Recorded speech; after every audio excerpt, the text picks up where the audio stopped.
So I want to backtrack a little, then I will come to that course, which, because I may forget later, I should say, some years ago, John Everhard came as a visiting scholar. I invited him to come, and he shared an office in my department, Biological Sciences, and I saw very little of him. He was all over the campus, talking to neuroscientists and learning about neuroscience. But I did manage to extract something from him, and that was a course, which, because you have to have a faculty member at the university as the person of record, I taught with him. Actually, he taught it and I learned. And we had a bunch of students, undergraduates. And it was the first of this series of courses, which was then taught by Eve Edelstein and I, and now by Gil Cook. And I'll tell you about that in a minute. But I didn't want to forget to thank John for having started this. So the issue that I want to discuss very, very quickly is, you've just heard that schools of architecture are teaching neuroscience. Is the Department of Neuroscience ever going to teach architecture? Thank you. And I think the answer is basically probably not. And so how do we get neuroscientists to actually think about architecture as something they want to bring into their careers, right? Because if we're going to create really an interdisciplinary field, we have to have both sides contributing, not just through courses, but also through an avocation for the other. It's going to be a while before we have a neuroarchitect as the product of a joint program. But in the meantime, we have to interest them. And so that's why I put this up here. So we started thinking about how do you get kids, and with John Everhard, we started undergraduates, and then of course there's the courses at the architecture school.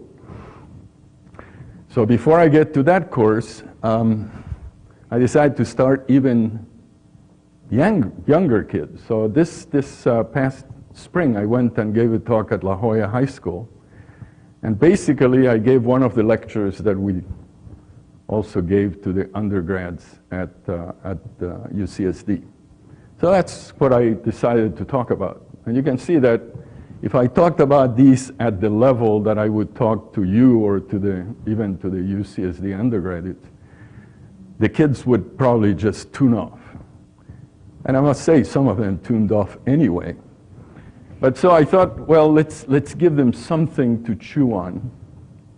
So I said, so I started to talk a little bit about architecture. And I said, look at this. Is this a building you'd like to live in? Immediately, people said, no, it's too formal. And I said, is this a building you'd like to live in? Cheers, and so, we, or certainly my generation, would probably say that the first one would be a comfortable place to live in. And it would be very hard to live in one of these spaces. But these kids find this as a very likable place they'd like to be in, particularly this one. Anyway, so I was trying to engage them. And, so then I began to introduce neuroscience, and I put this up. I found this in the web somewhere. It's actually a very neat cartoon that basically exemplifies the process by which an external object, is somehow or other analyzed, and then there is a response through the vocal cords which says eagle or aquila. And so then I started to go into some neuroscience. Whoops. Oh. I took out some of these things. Anyway, then I went a bit into neuroscience. And I thought, I used as an example what I'm going to show you next, which is the visual system. And I tried to teach them a bit about the visual system and so on. And of course, I started to see eyes glazing over as they saw my slides. So I quickly tried to finish them and gave them a little test to see if they could take a very simple architecture and make it more interesting, according to what you had been talking about symmetry and so on. Anyway, I think that's not too early to start mixing the fields. I think that young kids are much more receptive to seeing unity where we see silos and difference. So I think we should, whenever we get a chance, we should proselytize. So then this is the course that I taught with Gil. What's called Brains and Buildings, from Neuroscience to Architecture and Back. And we were trying to kind of discuss. It's a seminar course, so it was 10 contact hours for a quarter. And basically we wanted to see if we could get some of these students to consider whether they're going towards a particular career or another, to consider keeping a parallel interest in the other discipline. So these are the 6 meetings we had. You heard a little bit from Gil about what we did. Each meeting had one of us talk at the beginning and the other one kind of comment and respond. We had them build the model. We had the model, then we had actually a discussion here. We had a nice tour of the salt. And then we talked about, or I talked about, where's the beef? Where do we get the evidence in evidence-based design? And then we went to the cave, and Kathy Hughes, who's somewhere in here, and was taking the course and happens to also be a premier programmer and knows how to put anything into the cave, actually brought up some of the models. And as Gil said, these were older kids. The students actually had a very good time looking at things. So I wanted to give you a couple of examples of what we tried to do. Of course, we had to say, what can neuroscience bring, and so on. We've discussed this a bit. What is the brain doing? You all know that. We've talked about it. And then we asked the students, what makes this structure iconic? And it turned out that because they were not architects, most of them didn't even know it existed. So, we talked a little bit about what aspects of the buildings bring a particular response. And then I presented them with this structure. And I said, why is this not iconic? And of course they say, wow, it's kind of boring, right?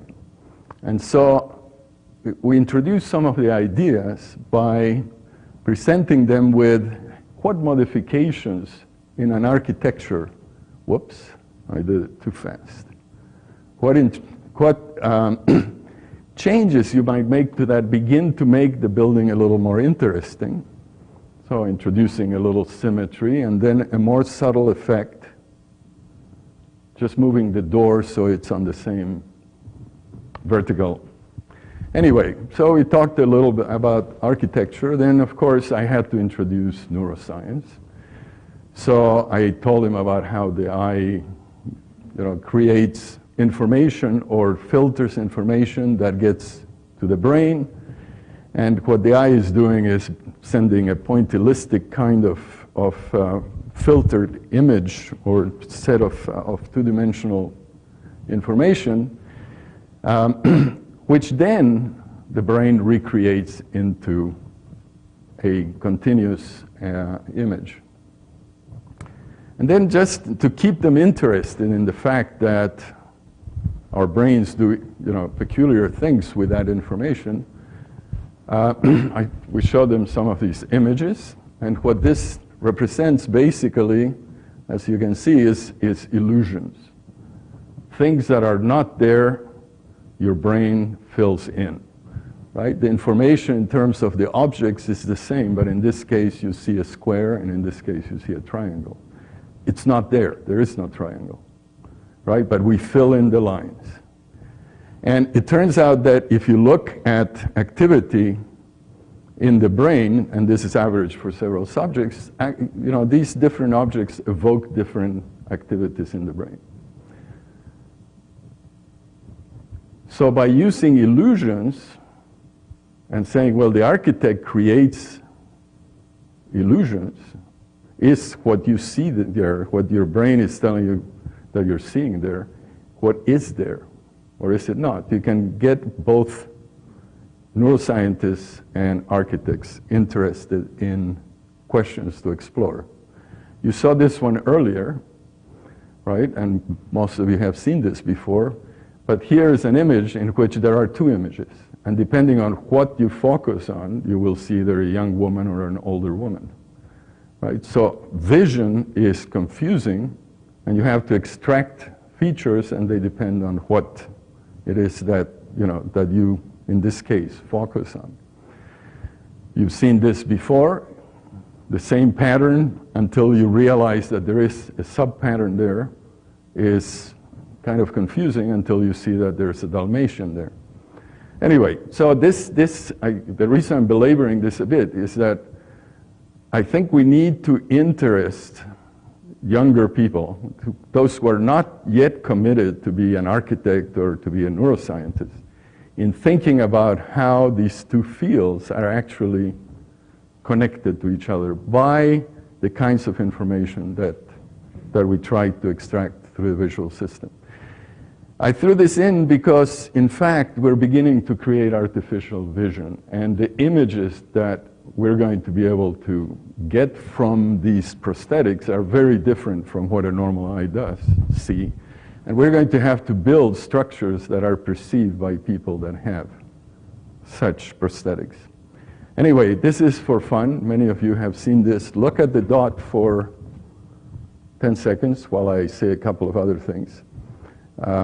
So we have to, I think, start early, and perhaps start earlier than in the... Did it go away? Did you see it? It was what do I say? Anyway, I had a word, but I forgot the word. Okay. Anyway, it's an after image, and when you're going, and the reason I put it there for the students is that when you go into a building from outside, what you see is still an after image of the outside. And then gradually you begin to see something new. Anyway, I just wanted to inform you of some of the things we're doing. We taught this as a senior seminar. We're next going to teach it as a freshman seminar and see what, we'll have to bring some of the information down a little because there will be less background. But as we explore this way of transferring information to younger people, I think we'll get them interested more into looking at both fields as a possibility. Okay, thank you.